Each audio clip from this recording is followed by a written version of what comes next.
Tragic news this evening from an incident that occurred last week. Erica Gibson reports in City Press that mayor's bodyguard and driver charged with Air Force sergeant's murder.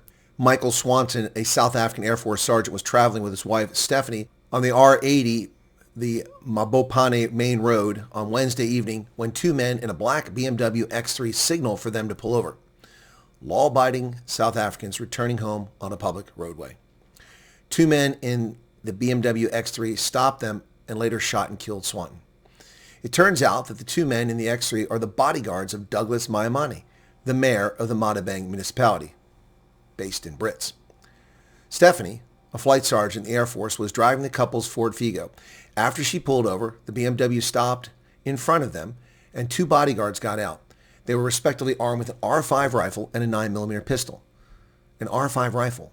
What in the world does a bodyguard need with a rifle in a passenger vehicle? According to Stephanie's statement to the police, the guards confronted Swanton because the Figo did not have a rear number plate. Now, apparently the vehicle had earlier been returned from panel beaters. Must have left the plate off when they did repairs. But why is the security detail for a mayor pulling over a vehicle for a missing number plate? It's not their responsibility. If anything, they should have contacted the traffic patrol, not forced the vehicle off the road and menaced people. And how were the Swantons supposed to know if this was even a legitimate police vehicle? The bodyguards were dressed in civilian clothes. There was nothing to identify this as an official vehicle. No markings, just a single blue light in the windscreen, yet they did pull over. It's somewhat unclear what happened next or when Sergeant Swanton exited his vehicle, but he apparently approached the X3, then stepped closer to ask the guard in the front passenger seat for identification. Then seemingly, without just cause, the driver shot Sergeant Swanton in the head, using the R5 rifle through an open passenger window. Wait a second. The driver has a rifle and he shoots through a passenger window?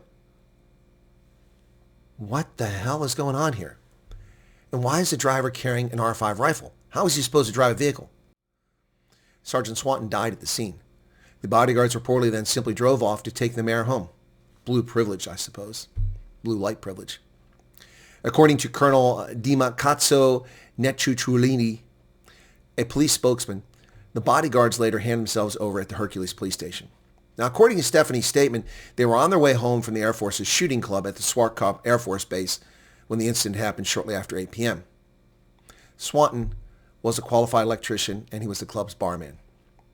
Now, folks, there are several questions unanswered in the news report in City Press.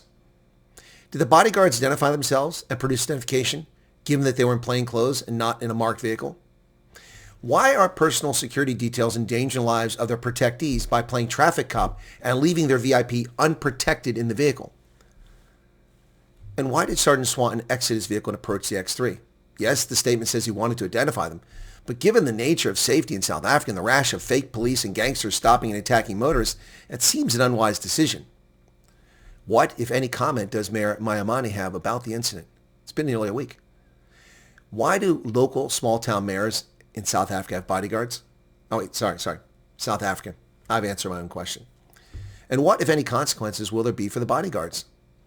Probably little to none. No doubt they'll make the argument that he presented a threat to the mayor, genuine or not. It seems poor impulse control, arrogance, and entitlement played roles in the death of Sergeant Swanton. Now a family is without a father, all because of panel beater repairs and overzealous mayoral bodyguards? Something very wrong with this story. How does an unarmed man present a danger to armed bodyguards when he's outside the vehicle? Was he carrying something? I don't know. But this is a sad story to say the very least, folks. Who trains these people? And why are they pulling over a vehicle for not having a number plate? What is that all about? Don't they have a mission to protect their protectee, get him from point A to point B safely, not to play traffic cop? Something very strange going on here. Something stinks in the Pretoria area. Hartbeespoort, Brits. What's going on here? Anybody have information on this? I'd love to hear more information about it. Thoughts and prayers go out to Sergeant Swanton's family, to his widow, also a soldier, and to his children in a needless death. Fair winds and smooth sailing, Sergeant Swanton.